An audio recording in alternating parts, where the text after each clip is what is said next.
ஞாபகம் வருதே நிகழ்ச்சியோடு இணைந்திருக்கிறீர்கள். இன்றைய தினம் ஞாபகம் வருதே நிகழ்ச்சியில் நாங்கள் வித்தியாசமான முக்கியமான ஒரு இலக்கிய ஆளுமையை சந்திக்கப் போகிறோம். இந்த ஆளுமையை பற்றி கூறுவதென்றால், இவர் தன்னுடைய மொழியினை தாய்மொழியாக கொண்டு செயற்படவில்லை. ஆனால் ஒரு மாற்று மொழியினை தாய்மொழியாக அல்லது உருகி காதலிக்கும் ஒருவராக இன்றளவும் இருந்து வருகிறார். அதாவது ஒருவருக்கு தாய்மொழியினை சிறப்பாக கற்று அதில் தேர்ச்சி பெற்றதற்கு பிறகுதான் கவிதை எழுதுவதிலும் அதனிடத்தில் பல்வேறு படைப்புகளை கொண்டு வருவதிலும் நாட்டம் இருக்கும். ஆனால் இவரை பொறுத்தவரையில் இவருடைய தாய்மொழி வேறாக இருந்தாலும் இவர் தமிழ் மொழியை அளவுக்கு அதிகமாக நேசித்திருக்கிறார். உலகில் இவ்வாறானவர்களை விரல் விட்டு எண்ணிவிடலாம். அந்த வகையில் இலங்கையில் எமக்கிருக்கிற ஒரு சொத்து, அதுவும் நவீன முற்போக்கு சிந்தனை உள்ள ஒரு கவிஞர் தான் இன்றைய தினம் எமது ஞாபகம் வருதே நிகழ்ச்சியினுடைய முக்கியமான ஆளுமையாக இருக்கிறார். இவர் வேறு யாருமல்ல, அவருடைய பெயர் மேமன் கவி என்று அழைக்கப்பட்டாலும் செல்லமாகத்தான் அவருக்கு அந்த பெயர் அல்லது அவருக்கு புகழை ஈட்டிக் கொடுத்த ஒரு பெயராக அது இருக்கிறது. மேமன் சமூகத்தைச் சேர்ந்த மேமன் கவி எனப்படும் அப்துல் ரசாக் அவர்களை தான் இன்றைய தினம் சந்திக்கிறோம். வணக்கம், அஸ்ஸலாமு அலைக்கும். எப்படி இருக்கிறீங்க? வணக்கம். வசந்தம் வார்த்து தரும் ஞாபகங்கள், வரும் ஞாபகங்களுக்கான வசந்த வணக்கங்கள். உங்களுடைய பெயரில் சம்பந்தப்படாத வகையில் நீங்கள் ஒரு புனைப்பெயரில் இயங்குவது போன்ற ஒரு தோற்றப்பாடு இன்றளவும் இருக்கிறது. உங்களுடைய நிஜ பெயர் என்னவென்று உங்களை நேர்காணல் செய்ய வரும்போது தான் நானே தெரிந்து கொண்டேன். மேமன் கவி என்கிற பொழுது எனக்குள் ஒரு சிந்தனை தோன்றியது. கவி என்றால் கவிதை, மேமன் என்றால் மேமன் சமூகம் என்று அமைந்து விடுகிறது. ஏன் உங்கள் பெயரை மறைத்து மேமன் கவி என்ற இன்றளவும் அடையாளப்படுத்தி வருகிறீர்கள்? உண்மையிலே இந்த மேமன் சமூகத்திலிருந்து தமிழை தாய்மொழி இல்லாத ஒரு சமூகத்திலிருந்து நான் இலக்கியத்துறைக்கு வந்தபோது ஏகே ரசாக் என்ற பெயரிலே முதலில் சிறிது எழுதினேன். தமிழ்ச்செல்வன் என்ற ஒரு புனைப்பெயர் கூட வைத்தேன். ஆனால் என்னுடைய சமூகத்திலிருந்து தமிழ் இலக்கியத்துறைக்கு யாருமே வந்துடாத நிலையில் மேமன் சமூகத்தை தமிழ் இலக்கியக்காரர்களுக்கு அறிமுகப்படுத்த வேண்டும் என்பதற்காகவே நான் ஆரம்பத்தில் கவிதை துறையில் இருந்ததனால் கவி என்ற அந்த மேமன் கவி என்ற அந்த பெயரை தரித்து கொண்டேன். அதாவது தன்னுடைய சமூகத்தை முன்னிலைப்படுத்த வேண்டும், தன்னுடைய சமூகம் ஒரு அடையாளமாக அடையாளப்படுத்துதல். அதாவது இந்த சமூகத்தை பற்றி தெரியாமல் இருந்தது கணிசமான இலக்கியவாதிகளுக்கு அல்லது அறிவுஜீவிகள் மத்தியில். அதை பற்றி ஒரு அறிமுகத்தை கொண்டு செல்ல வேண்டும் என்பதற்கான ஒரு எத்தனிப்பு தான் அந்த புனைப்பேர். அதுவும் ஒரு சிறந்த முயற்சி, சிறந்த எத்தனிப்பு. இன்றளவும் போற்றத்தக்க ஒரு விடயமாகத்தான் அனைவரும் அதனை பார்க்கிறார்கள். உங்களுடைய சமூகம் ஒரு வணிக சமூகம். அப்படியான ஒரு சமூகத்திலிருந்து இலங்கைக்கு வந்த நீங்கள், அதுவும் தமிழ் மொழியை கற்றிருக்கிறீர்கள், அதில் பயிற்சி பெற்றிருக்கிறீர்கள். இந்த அனுபவம் எப்படி கிடைத்தது? ஒரு மேமன் மொழியை பேசி வந்த அப்துல் ரசாக்குக்கு தாய்மொழியாக தமிழை கொண்டு நீங்கள் பல கவிதை நூல்களை படைப்புகளை தந்திருக்கிறீர்கள். இன்றும் ஆச்சரியப்படத்தக்க பல கவிதை படைப்புகள் உங்களுடையதாக இருக்கிறது. இந்தளவு பெருமையை சாதாரணமாக ஒருவரால் பெற்றுவிட முடியாது. அதற்கு நிறைய முயற்சிகள், பயிற்சிகள் தேவை. எப்படி உங்களுக்கு இது சாத்தியமாயிற்று? உண்மையிலே இது பெரிய சாதனை என்று சொல்ல முடியாவிட்டாலும் கூட என்னுடைய சமூகத்தில் ஒரு தமிழ் இலக்கியத்தில் ஈடுபாடு அல்லது தமிழ் மொழியில் பேசுவார்கள். ஆனால் அவர்களுக்கு அந்த ஈடுபாடற்ற தன்மையின் காரணம், அந்த இலக்கியத்துறையில் ஈடுபாடற்ற தன்மையின் காரணமாக என்னுடைய தந்தையார் என்னை தமிழ் மொழி பாடசாலை மூலம் கல்விக்கு அனுப்பினார். அவர்களுடைய அந்த மத்தியதர வர்க்க நிலைப்பாட்டின் காரணமாக அந்த தமிழ் மொழி பாடசாலை ஒன்றிலே எம்மை சேர்த்தார். ஆனால் அந்த இங்கே தான் பிறந்தீர்களா? இல்லை, நான் இங்கே பிறந்தேன். தாய் தந்தையர் தான் குஜராத்தில். அப்பொழுது நான் யோசித்தேன், அந்த ஸ்கூல் காலத்திலே, ஒரு பாடசாலை காலத்திலேயே நான் அந்த ஒரு எழுத்தாளனாக வேண்டும் என்பதற்காகவே ஒரு பொதுவான வாசிப்பு என்பது எனக்கு இருந்தது. தமிழை, அதாவது பாடசாலை வழியாக மொழியை கற்றாலும் கூட அந்த பாடசாலை காலத்திலிருந்தே நான் பரவலான வாசிப்புக்கு ஆளாகியிருந்தேன். எல்லா வகையான புத்தகங்களையும் வாசிப்பு. இந்த வாசிப்பு, இந்த தேடல் எங்கிருந்து வந்தது? இது தானாகவே சுயமாக நான் எடுத்துக்கொண்டேன். பிறகு நான் இந்த துறையில் ஈடுபாடு இருப்பதை கண்டு என்னை ஊக்குவித்தவர்கள் பலர், அதை நான் மறக்க முடியாது. அதுக்கு ஒரு வரலாறு இருக்கிறது. அந்த வகையில் நான் அந்த பாடசாலை காலத்திலிருந்தே நான் தமிழ் மொழி கற்ற காலத்திலே பொதுவான வாசிப்பு எனக்கு இருந்தது. பாடசாலை பாடங்களுக்கு அப்பால் ஒரு வாசிப்பு இருந்தது. உண்மையை சொல்லப்போனால் நான் 8ஆம் வகுப்பு மட்டும்தான் கல்வி.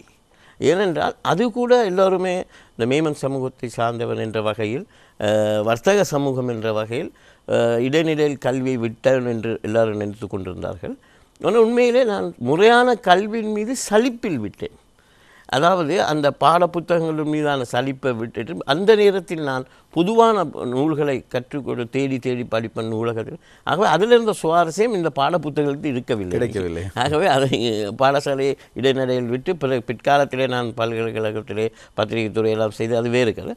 ஆனால் அந்த முழுமையான ஒரு வாசிப்புக்காரனாக பல்விதமான வாசிப்புக்காரனாக நான் இருந்தேன்.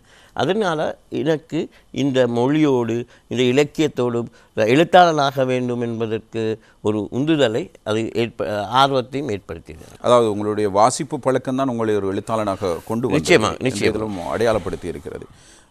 மேமன் கவியை பொறுத்தவரையில் மேமன் கவி எங்கு சென்றாலும் உங்களுடைய பைக்கெற்றில் ஏதாவது ஒன்று இருக்கும். நீங்கள் வாசிப்பதற்கான ஒரு நூலோ அல்லது ஒரு ஏதேனும் ஆக்கங்களோ நீங்கள் சேகரித்து கொண்டே இருப்பீர்கள். இந்த பழக்கம் எப்படி வந்தது?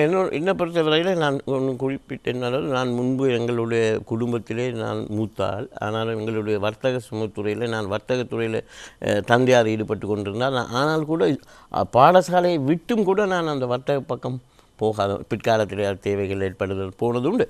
ஆனால் எந்த நேரமும் அந்த வாசிப்பு என்பதனாலே நான் வெறுமை அன்று கவிதை துறையில் என்னுடைய இலக்கிய பயணத்தை ஆரம்பித்தாலும் நான் கவிதைகளை பற்றியும் படித்து கவிதைகளையும் படித்தது மட்டுமல்லாமல் சகல விதமான வாசிப்புகள் எல்லாம் சிறுகதை, நாவல், கவிதை, எந்த துறையும் நான் எல்லா துறையிலையும் ஒரு ஊறுகாய் தொட்டு தொட்டு அல்லது அந்த கேள்வி ஞானத்தை உருவாக்குவது என்பதிலே தேடல்.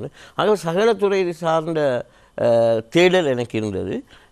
ஆனால் எனக்கு என்ன வரும் என்று உதாரணமாக நான் சிறுகதைகளை ஆரம்பித்தேன் என்றால் சிறுகதை நமக்கு வராது என்று முடிவெடுத்து கவிதை பக்கம் திருப்பி பிறகு பிற்காலத்தில் விமர்சனத்துறைக்கு வந்து பிறகு திருப்பி சிறுகதை இடையில முயற்சி பண்ணி இப்படி. ஆகவே அந்த முதலில் வாசிப்பு தான் தீவிர வாசிப்பாகத்தான் இருந்தால்தான் ஒருவன் சமகால படைப்பாளியாக தன்னை வெளிப்படுத்தி கொள்ள முடியும். உண்மையிலே நான் மேமன் சமூகத்திலிருந்து வந்தவன் என்பதற்காக எனக்கு கிடைத்த வரவேற்புகள் உண்மையிலே நன்றாக இருந்தன. ஆனாலும் நான் அவர்களிடம் நான் எனக்குள் ஏற்படுத்தி கொண்ட தாக்கம் என்னவென்றால், ஒரு தமிழ் எழுத்தாளனுக்குரிய வளர்ச்சியை வெளிப்பாட்டை கொண்டு வரணுமே தவிர மேமன் சமூகத்தை சார்ந்தவன் என்பதற்காக எனக்கு அந்த வரவேற்பு கிடைப்பது ஓரளவு அதாவது வியப்பாக தாய்மொழி தமிழ் அல்ல, ஆகவே அவர் வந்திருக்கிறார் என்று சொல்லி வரவேற்றவர்களுக்கு நான் நன்றி சொல்வேன், அவர்களை கௌரவிப்பேன். ஆனால் நான் ஒரு தமிழ் எழுத்தாளனாக நான் எந்த வகையான தகமைகளை வளர்த்து கொள்ள வேண்டுமோ அந்த தகமைகளை வளர்த்து கொள்வதற்கான முயற்சிகளின் தேடலில் என்னை உருவாக்கி வந்திருக்கிறேனே தவிர வெறுமனே மேமன் சமூகத்தில் இருக்கும் தாய்மொழி தமிழ் அல்ல தானே நாம் எதை செய்தாலும் இவர்கள் வரவேற்பார் என்ற மனோபாவத்தோடு நான் செயல்படவில்லை. அதாவது ஒரு படைப்பாளி முழுமையாக உருவாக வேண்டுமென்றால், ஒரு சிறந்த படைப்பாளியாக வர வேண்டுமென்றால் வாசிப்பு ஒரு மனிதனை முழுமையாக்கும் என்று கூறுவார்கள். அதே போன்று வாசிப்பு இருந்தால் தான் ஒரு முழுமையான படைப்பாளி உருவாக முடியும் என்று நீங்கள் நிரூபித்திருக்கிறீர்கள். அதே நேரத்தில் உங்களுடைய இன்னும் ஒரு நம்பிக்கை, சாதாரணமாக உங்களுக்கு என்று ஒரு அடையாளம் இருக்கிறது. உங்களை பற்றி தெரிந்தவர்கள் மேமன் கவி என்கிற பொழுது அவர் மேமன் சமூகத்தைச் சேர்ந்தவர், எனவே அவர் கவிதை சொன்னாலும் அதில் தமிழ் பிழை இருந்தாலும் நாங்கள் ஏற்றுக்கொள்ளலாம் என்று இணைய படைப்பாளிகள் ஏற்றுக்கொள்வார்கள். ஆனால் பொதுவாக பார்க்கிறவர்களுக்கு இந்த வரலாறெல்லாம் தெரியாது. எனவே உங்களிடமிருந்து எதிர்பார்ப்பது சரியான தமிழை, சரியான கவிதையினை எதிர்பார்க்கிறார்கள் என்பதை நீங்கள் புரிந்து கொண்டு அதற்காக உங்களை நீங்கள் தயார்படுத்தியிருக்கிறீர்கள் என்பதை வரவேற்கத்தக்க விடயம். அதாவது சக படைப்பாளிகளோடு ஒரு படைப்பாளியாக நானும் இருக்க வேண்டும், அல்லது அவர்களுள் முதல் தர படைப்பாளியாக நான் இருக்க வேண்டும் என்ற உந்துதல் உங்களுக்குள் இருந்திருக்கிறது என்பதை உங்களுடைய வளர்ச்சியினை காட்டுகிறது. இந்த மேமன் சமூகத்திலிருந்து பிறந்து வந்து நீங்கள் தமிழ் மொழி கவிதைகளின் மீதான நாட்டம், அதாவது நான் ஏற்கனவே குறிப்பிட்டேன் உங்களுடைய தாய்மொழியை தமிழாக கொண்டே நீங்கள் அதனை நேசித்து செய்திருக்கிறீர்கள் என்று. அதற்கு ஒரு காரணம் இருக்கிறது, அதாவது அதனை உயிர்மொழியாக நீங்கள் கொள்கிறீர்கள் என்பதுதான் அந்த அர்த்தம். இவ்வாறு நீங்கள் கவிதைகள் எழுத துவங்கிய காலத்தில் உங்களுக்கு நிறைய சர்க்கல்கள் வந்திருக்கும், நிறைய விமர்சனங்களையும் நீங்கள் சந்தித்திருப்பீர்கள். இந்த அனுபவம் பற்றி? உண்மையிலே நான் அந்த முன்பு என்னுடைய எழுத்து வாழ்க்கையை பற்றி நான் சிறிது சொல்ல வேண்டும். என்னென்றால், நான் முதலில் என்னோட வாசகன் என்று சொன்னேன். அந்த வாசகன் என்றால் என்னுடைய வாசிப்பு எல்லாமே ஆரம்ப வாசிப்பு என்பது துப்பறியும் நாவல்கள், மர்ம நாவல்கள் என்று சொல்லப்பட்டோமே, அந்த நாவல்களோடு நான் இருந்தபோது தான் என்னுடைய தந்தையார் செய்த ஒரு தொழிற்சாலையில் நிர்வாகித்த தொழிற்சாலையில் ஒரு தையல் நூல் உருவாக்கும் அந்த தொழிற்சாலையிலே ஒரு இயந்திர இயக்குனர் ஒருவர் இருந்தார், மிஷின் மேன், HC சேகர் என்பவர். அவர் என்னோட கையில் இருந்த அந்த மர்ம நாவலை பார்த்து அவர் சொன்னார், தம்பி இதெல்லாம் வாசிக்கக்கூடாது என்று சொல்லி நாவண்ணா பார்த்த சாரதியுடைய குறிஞ்சி மலர் என்ற நாவலை எனக்கு கையில் தந்தார். அதை நான் படித்தது தான் என்னுடைய இலக்கியத்துறையில் நான் நினைக்கிறேன் இன்று நான் இலக்கியவாதியாக அல்லது ஒரு படைப்பாளியாக நான் வெளிப்படுவதற்கு மிகப்பெரிய ஒரு பூஸ்டாக என்று கூட நான் சொல்லலாம். ஏனென்றால் அதுவரை நான் படித்து கொண்டிருந்த அந்த மர்ம நாவல்கள் உலகத்திலிருந்து விலகி இந்த நாவல் நான் பார்த்த சார் குறிஞ்சி மலர் படித்த பிறகு இந்த உலகம் விரிய தொடங்குகிறது. வாசிப்பின் பரப்பு வெளி கூடுகிறது. ஜெயகாந்தன் மட்டும் வருகிறது. எல்லா வகையான கவிதைகள் அது. அப்பொழுது நான் ஆரம்பித்த அந்த வாசிப்புக்கு போது நம்ம எழுத்தாளனாக வேண்டும் என்ற உந்துதலை அந்த காலகட்டம் தான் எனக்கு ஏற்படுத்தியது. அப்பொழுது நான் சிறுகதை எழுதி பார்த்தோம், அது நமக்கு சரி வராது என்று திரும்பி வாசிப்பு. அப்போ சிறுகதை என்றால் எந்த இலக்கிய உருவத்தை பற்றியும் ஒரு இளம் படைப்பாளி ஈடுபடுவதற்கு முன் அதை பற்றிய சரியான தெளிவோடு அவன் செய்ய வேண்டும் என்பதை முடிவுக்கு வந்தபோது நான் பலவிதமான வாசிப்புக்கு உட்பட்டேன். இதில் எனக்கு மிக அதிர்ஷ்டவசமான விஷயம் என்ன, நான் என்னுடைய எழுத்துலகத்தின் ஆரம்பத்திலேயே நான் மிக கனதியான கனதியான எழுத்தாளர்களோடு என்னை உருவாக்கி கொண்டேன். எழுத்தினூடாகவா உறவினூடாக முதன்மை அவர்களை அணுகி போய் டொமினிக் ஜீவா, மல்லிகாசு டொமினிக் ஜீவா அவரை சந்தித்து நேராக போய் அவர் இங்கே கொழும்புல பல இடங்களில் இன்று தமிழ் சங்கம் இருக்கிறதை போல் அன்று தேயிலை பிரசார சபை என்று சொல்லி கொள்ளுப்பிட்டியில் ஒரு மண்டபம் இருந்து அங்கே தான் எல்லா இலக்கிய கூட்டங்கள் நடக்கும். அங்கே கூட்டங்களுக்கு எல்லா எழுத்தாளர்களையும் போய் பார்த்து கொண்டிருப்பேன். நான் ஒருவரோடும் நான் பேசுவதில்லை. எல்லா எழுத்தாளர்களும் அப்படி அவர்களை அடையாளப்படுத்தி இன்னொரு உத்தியை நான் கையாண்டேன். எவ்வாறு என்று சொன்னால் அந்த எழுத்தாளர்கள் பேராசிரியர் சிவத்தம்பி, பேராசிரியர் கைலாசபதி, டொமினிக் ஜீவா இவர்கள் எல்லாம் கூட்டம் ஆரம்பமாவதற்கு முன்னதாக பேசி கொண்டிருப்பார்கள். தனிப்பட்ட முறையில் பேசி கொண்டிருக்கும் பொழுது அவர்கள் ஏதாவது புத்தகங்களை பற்றி படித்தீர்களா, இதை படித்தது இப்படி இருக்கு, இந்த புத்தகம் அப்படி இருக்குன்னு சொன்ன உடனே அந்த புத்தகத்தை நான் மார்க் பண்ணி உடனடியாக நூலகத்துக்கு போய் மறுநாளே அந்த புத்தகத்தை படிப்பேன். அப்போ அவர்களுடைய அந்த வாசிப்பு தளம் அந்த ஸ்டேஜ்க்குள்ளே நான் என்னை உட்படுத்திக்கொள்ளும் ஒன்று. ரெண்டாவது டொமினிக் ஜீவா போன்றவர்களோட தொடர்பு ஏற்பட்டு எனக்கு இலங்கை முற்போக்கு எழுத்தாளர் சங்கத்தோடு ஏற்பட்ட தொடர்பின் காரணமாக ஒரு கனதியான வீச்சான எழுத்தென்றால் என்ன, இலக்கியம் என்றால் என்ன, கருத்தியல் என்றால் என்ன, கவிதை என்றால் என்ன, எல்லா வகையான விஷயங்களை தெளிவாக இவர்களோடு நான் பழகிய போதும் அவங்களோட படைப்புகளை நான் வாசித்து கொண்டிருந்த காலகட்டத்தை தான் அவர்களுடைய சந்திப்பு நடக்கிறது எனக்கு. ஸோ அதன் மூலம் எனக்கு ஒரு பெரிய பயன்பாடு ஏற்படுகிறது. அந்த தேடல் தொடர்ந்து வந்ததுனால் இல்லை என்றால் அந்த மர்மநாவல் வாசிக்கின்ற அல்லது அதிலிருந்து விடுபட்டு வெறுமனே இளம் எழுத்தாத கோளாறுக்காக எழுதி கொண்டிருக்கிற ஒரு படைப்பாளியாக தான் நான் இருந்திருப்பேன். ஆனால் இவர்களோடு வந்தபோது மிக கனதியான இலக்கியத்தை பற்றி கருத்தியல் என்ற விஷயம், ஐடியாலஜி என்ற ஒன்று சாமன் இருக்கிறது, ஒரு கலை கோட்பாடுகள் இருக்கின்றன என்ற வகையான தெளிவுகளை நான் அவர்களோட தனிப்பட்ட முறையில் பழகி அவர்களுடைய நூல்களை ஏற்கனவே படித்திருந்தாலும் மேலும் நான் குறிப்பாக மார்க்சிசத்தை படிக்கிறதற்கான சந்தர்ப்பம் எல்லாம் அவர்கள் மூலம் எனக்கு கிடைத்த போது தான் இலக்கியத்தின் கனதி, கலை இலக்கியத்தின் கனதி அதன் பரப்பு எனக்கு புரிந்தது. அதே நேரம் நீங்கள் இவ்வாறு இலக்கிய கூட்டங்களுக்கு மாலை நேரங்களில் செல்வது, அதே நேரத்தில் ஒவ்வொரு எழுத்தாளர்களும் பேசி கொண்டிருக்கின்ற பொழுது அதை உற்று நோக்கி கவனிப்பது என்று உங்களுடைய காலங்கள் கழிந்து கொண்டிருந்தன. உங்களுடைய தந்தையார் உங்களோடு முரண்படவில்லையா? என்னோட தொழில் செய், நீ வீட்டுக்காக என்ன செய்கிறாய், நீ கவிதை எழுதுவது, அது என்ன விஷயம் என்றால் என்ன உண்மையில் இந்த தாய்மொழி தமிழ் அல்லாத வர்த்தக சமூகத்திலிருந்து நான் வந்தபோது என்னுடைய இந்த செயல்பாடு, அதாவது எழுத்தாளன், தமிழ் எழுத்தாளன், கவிதை என்ற அந்த விஷயங்கள் எல்லாம் எங்கள் சமூகத்தில் ஒரு அந்நியமான விஷயமாக இருந்தது. இது என்னடாப்பா இது என் தந்தையார் அவர் இறந்து போயிட்டார், காலமாக்கி விட்டார். அவர் சொல்வார் இலக்கியம் சோறு போடாது என்பார். அது உண்மையில் அது அவங்கள தளத்தில் அது சரி. ஆனால் பிற்காலத்தில் மேமன் சமூகத்துக்கு என்னை பற்றி அல்லது என்னுடைய நான் செய்து கொண்டிருக்கின்ற பணிகளை பற்றி ஓரளவு தெரிந்தால் அவர்களுக்கு நான் வெளிப்படுகின்ற மொழி அவங்களுக்கு, அதாவது தமிழ் மொழி இலக்கிய தரமான அந்த மொழியோடு அவங்களுக்கு விளங்காவிட்டாலும் கூட ஏதோ ஒன்று செய்கிறார் இவர் என்று ஓரளவுக்கு வந்து ஆக அந்த சிக்கல்கள் இருந்தது. ஆக என்னென்றால் மேமன் சமூகத்தை பொறுத்தவரை அதுக்கு கலை இலக்கிய ரசனை இல்லை என்று அல்ல, இந்த தமிழ் மொழியில் இலக்கிய தரமான லெவலில் உள்ள தமிழ் மொழியோடு அவங்களுக்கு பரிச்சயம் குறைவு.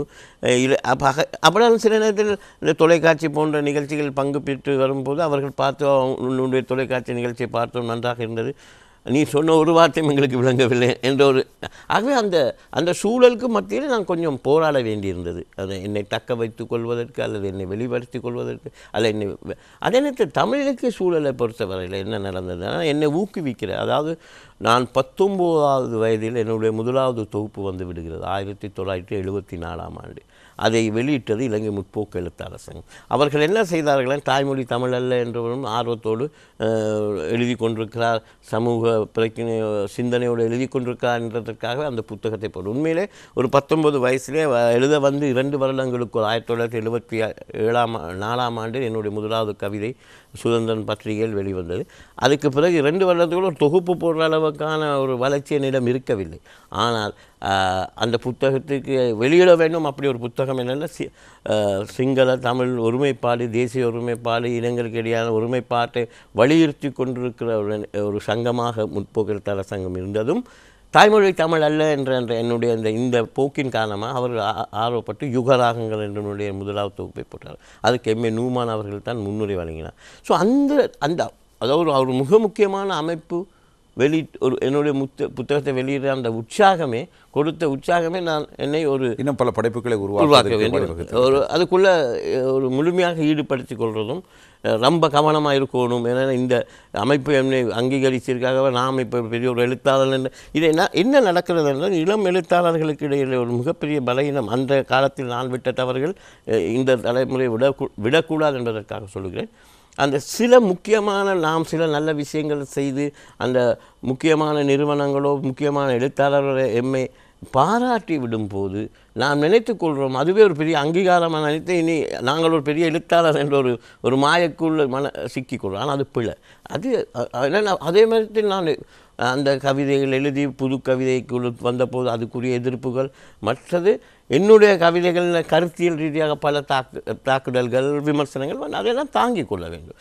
ஆனால் நான் எழுதுறது தான் சிறந்தது, நான் இப்போ ஒரு பெரிய எழுத்தாளர் என்று நினைப்பு அந்த நினைப்பில் ஒர்க் பண்ணினோம் என்றால் நான் நினைக்கிறேன் அது சக்ஸஸ்ஃபுல் ஆகாது என்றது தான் என்னுடைய. இன்றைய தினம் புது கவிதைகளின் நாயகன் வேமன் கவியோடு பேசிக் கொண்டிருக்கிறோம். அவருடைய வாழ்க்கை அனுபவங்கள் பலவற்றை அவர் சுவாரஸ்யமாக எங்களோடு பகிர்ந்து கொண்டிருக்கிறார். அதிலும் அவருடைய முதலாவது கவிதை தொகுப்பு 1974ஆம் ஆண்டு வெளியாகிறது. இந்த கவிதை தொகுப்பு யுகராகங்கள் என்ற பெயரில் வெளியாகுவதாக அவரே கூறியிருக்கிறார். ஐயா, உங்களிடமிருந்து நீங்கள் எழுதிய முதல் கவிதை தொகுதி, அதுவும் பலரது பாராட்டை பெற்று நீங்களே உங்களை கட்டமைத்துக் கொள்ள வேண்டும் என்ற முடிவுக்கு வருகிறீர்கள். அந்தளவுக்கு நீங்கள் எழுதிய கவிதைகளில் உங்களை ஆச்சரியப்பட வைக்க ஏதாவது கவிதைகள் அதில் இருக்கிறதா? நிச்சயமாக. இனிமேல் இது சொல்ல வேண்டும். நான் உங்களுக்கு இதில் இருந்த யுகராகங்கள் என்ற தொகுப்பில் உள்ள அந்த கவிதைகளுடைய காலகட்டம் அது மிக முக்கியம். ஏனென்றால் அந்த 70களிலே இங்கு இலங்கையில் இந்த வானம்பாடி தமிழகத்து வானம்பாடி இயக்கத்தின் அறிமுகத்தின் காரணமாக புது கவிதை வளர்ச்சியடைந்து வர்க்க பிரச்சனைகள், சமூக வர்க்க பிரச்சனை, தொழிலாளர் வர்க்க பிரச்சனைகள் என்ற பல பிரச்சனைகளை பற்றி பேசப்பட்டு கொண்டிருக்கிற நேரத்தில் நான் பல அந்த பாணியான கவிதைகள் எழுத ஆரம்பித்த போது, அதாவது முதல் கவிதை தொகுதியை சமூக சிந்தனையோடு ஆரம்பித்து நிச்சயமாக அப்பொழுது அதை எழுதும்போது எப்படி என்று சொன்னால் அந்த பல விதயங்களில் உதாரணமாக தொழிலாளர் என்ற ஒரு கவிதை அதில் இருந்தது. பல கால்களால் உதைப்படும் கால்பந்துகள் நாங்கள், ஆனால் சில நேரத்தில் உதைத்த காலின் முகத்திலும் படுவதுண்டு அப்படி ஒன்று. பிறகு வாப்பாவின் மரணம் என்று சொல்லி ஒரு கவிதை, உழைத்து உழைத்து எங்கள் வாப்பாவுக்கு இபிஎஃப் கிடைக்கவில்லை, டிபி தான் கிடைத்தது. அப்படி அந்த மாதிரி அந்த நேரத்தில் சரி சரி அது அப்படியான இப்போது நினைத்தாலே ஆச்சரியமாக இருக்கிறது. யாரை அது சில அந்த நேரத்தில் அது கொஞ்சம் மாற்று கருத்துக்களாக இருந்தது. யாரை பிடிப்பது, எவ்வளவு கொடுப்பது, சாரை பாம்பாய் சமுதாய வீதியில் உலாவும் லஞ்சப்பைகளில் யாரை பிடிப்பது, எவ்வளவு கொடுப்பது என்று இளைஞர்களுடைய பிரச்சனைகள். இவ்வாறு பல இப்போ மலையகத்து மாணவனிடம் கேட்டார்கள் கடல் எப்படி இருக்கும் என்று, தொழிலாளியின் இதயத்தை போல் குமரும் அப்படின்றெல்லாம் அந்த காலத்தில் அந்த வர்க்க பிரச்சனைகளை பற்றி எழுதும் போது அது ஒரு அந்த நேரத்தில் சொல்லப்பட்ட காலகட்டத்தில் எல்லாரும் கவிதைகள் இந்த வர்க்க பிரச்சனை பற்றி எழுதி கொண்டிருந்த போது சற்று வித்தியாசமாக. அதே நேரத்தில் இந்த கவிதைகளை நான் இந்த தொகுப்பிலிருந்தே முழு தொகுப்பையே ஒரு சஞ்சிகை, சிகரம் என்ற சஞ்சிகை அந்த நாளில் வெளிவந்த தமிழ்நாட்டில் வெளிவந்த சிகரம் என்ற சஞ்சிகை இந்த முழு தொகுப்பில் உள்ள கவிதை அத்தனையும் மறுபிரசுரம் செய்தது தன்னுடைய சஞ்சிகையில். அந்த காலகட்டம் அப்படியான ஒரு காலகட்டம். பிற்காலத்தில் அப்போ எல்லோரும் சொன்ன அந்த புது கவிதைக்குள்ள ஆர்வம் எனக்கு ஏற்பட்டதுக்கும் காரணம் என்னென்றால் இந்த அதுக்குள் சொல்லப்பட்டது இதுவரை பேசப்படாத பல்வேறு விஷயங்கள் புது கவிதைக்கு வருகைக்கு பிறகு பேசப்பட்டன. இப்போ ஆனாலும் கூட நான் என்ன தனியாகவே யாப்பிலக்கத்தைவரோடு படித்து எத்துகை மூலையோடு மரபு கவிதைகளும் எழுதினேன். அந்த கவிதைகளை நான் இலங்கை பத்திரிகைகளில் சிறுவர் கவிஞர்களாகவும் சில போது தொழிலாளர் வர்க்க கவிதைகளாகவும் எழுதிய போது சில கவிதைகள் தமிழ்நாட்டில் பாரதிதாசன் நடத்தின குயில் என்ற ஒரு பத்திரிகை பாரதிதாசன் நடத்தினார். எனக்கு ஒரு கேள்வி எழுகிறது, நீங்கள் கோபித்துக் கொள்ளக்கூடாது. சொல்லுங்கள். நீங்கள் மேமன் சமூகத்தைச் சேர்ந்தவர், 8ஆம் ஆண்டு தான் படித்திருக்கிறீர்கள். அதுவும் தமிழ் மொழியில் கவிதை எழுத ஆரம்பித்து விட்டீர்கள். ஒரு மொழியில் ஒரு கவிதை துறையில் எழுத்துத் துறையில் ஒரு படைப்பாக்கத்தை உருவாக்க வேண்டும் என்றால் அதற்கு நிறைய அறிவு இருக்க வேண்டும், அந்த மொழி தொடர்பான ஒரு தேர்ச்சி இருக்க வேண்டும். அதனை வெறுமனே எழுதிவிடவும் முடியாது, அதனை யாரும் ஏற்றுக்கொள்ளவும் மாட்டார்கள். உங்களுடைய முதல் கவிதை தொகுதியும் ஏற்றுக்கொள்ளப்படுகிறது. நீங்கள் யாரிடம் தமிழ் கட்டீர்கள்? எங்கிருந்து இந்த இலக்கண யாப்பை? நிச்சயமாக நான் எல்லாமே சுயமாக தான் செய்தேன், வீட்டிலிருந்து கொண்டு. எல்லாமே நான் தேடி தேடி படித்தது. பழந்தமிழ் இலக்கியத்தில் எடுத்தால் குறுந்தொகை எடுத்தால் புறநானூறு எடுத்தால் கம்பராமாயணம் எடுத்தால் மகாபாரதம் எடுத்தால் எல்லாவற்றையும் தேடி தேடி படிப்பேன். படித்து அதுக்குரிய விளக்கங்கள். ஆனால் அந்த பாடசாலையில் உயர் வகுப்பில் ஓ லெவல் அது ஏ லெவல் உயர் வகுப்பு பகுதிகளை பழந்தமிழ் இலக்கியத்தை கற்பிப்பார்கள். அந்த லெவலுக்கு நான் போகாத நிலையில் நான் தானாகவே எல்லாமே தேடி படித்தேன். அந்த பயிற்சி வந்ததின் காரணமாக எனக்கு இந்த புது கவிதையின் மீதான ஒரு ஈர்ப்பை அது மேத்தாவுடைய கண்ணீர் பூக்கள் வானம்பாடி கவிஞர்களுடைய கவிதைகளை இங்கு நான் அந்த சைடுக்கு போகும்போது அவர்கள் பேசிய விஷயங்கள் ஆச்சரியத்தை ஏற்படுத்தினேன். ஏனென்றால் ஏலவே நான் அங்கே என்னுடைய மரபு கவிதைகளில் அது சம்பந்தமாக சாடையாக அதை செய்திருந்தேன். ஆகவே நிச்சயமாக இது நல்ல ஒரு விஷயம்தான். ஆனால் மரபு புது கவிதை என்று எழுதுறது கூட என்னை பொறுத்தவரை, அதாவது புது கவிதைகளில் புது கவிதைகள் என்றால் என்ன, அதற்கான வரைவிலக்கணம் என்ன என்பதை எப்படி தெரிந்து கொண்டீர்கள்? வானம்பாடி குழுவினர் இருந்தார்கள், அவர்கள் எழுதினார்கள் என்பதற்காகவோ மேத்தாவினோட ஒரு கவிதையை படித்தவுடனே உங்களுக்கு இதனை சாதாரணமாக எழுதிவிட முடியாது. இந்த வரையறை எப்படி செய்து கொண்டு இதனை யாரிடமிருந்து கற்று எப்படி வெளிப்படுத்தினீர்கள்? நிச்சயமாக அதனுடைய வரலாறை படித்தேன், அதுதான் மிக முக்கியம். அதை நான் அடிக்கடி எல்லோரிடம் புதிய எழுத்தாளர்களிடம் படைப்பாளிகளிடம் நான் கூறுவது என்னவென்றால், நீ எந்த துறையில் ஈடுபடுகிறாயோ அந்த துறையையும் படி, அந்த துறையை பற்றியும் படி. துறையை மட்டும் படித்தால் சரிவராது, துறையை பற்றியும் படித்தால்தான் நீ செய்கின்றது தனித்துவமானதா என்பது தெரியும். அதை விட்டு நான் தான் இது முதல் செய்தேன், நான் தான் இதை எழுதினேன் என்று சொல்ல முடியாது. இந்த பெரும் பிரவாகம் தமிழ் நவீன தமிழ் இலக்கியமே என்று ஒரு நூற்றாண்டு கால வரலாறு கொன்றது நவீன தமிழ் இலக்கியம். ஆக அதை படித்து முடிப்பதற்கே நீண்ட காலம். ஆனாலும் ஒரு அடிப்படை தெளிவு இருக்கும். ஆக அந்த தெளிவை பெறுவதற்கு நான் நீங்கள் நம்ப மாட்டீர்கள், புதுக்கவிதை என்றால் என்ன என்பதை பற்றி, புதுக்கவிதை என்ற சொல்லாடல் எப்பொழுது பயன்படுத்தப்பட்டது என்ற அந்த விஷயத்தை வைத்து ஒரு கட்டுரை எழுத ஆரம்பித்தேன் 80களில். 80களில் அந்த நேரத்தில் இந்த புதுக்கவிதை என்ற சொல்லை முதலாக பயன்படுத்துவது யார் என்ற ஆராய்ச்சிக்கு 15 வருஷம் செலவழித்தேன். புத்தகங்கள் தேடி அதுவரை அந்த கட்டுரையை நான் முடிக்கவில்லை. பிறகு என் நிலைமை அது இருந்திருக்கிறது என்பது எனக்கு தெரியவில்லை. கானாசு சுப்பிரமணியம் என்றவர் 1959ஆம் ஆண்டு சரஸ்வதியின் ஆண்டு மலரிலே அந்த ஒரு கட்டுரை எழுதி அவர் தான் புது கவிதை என்ற சொல்ல முதல் பயன்படுது.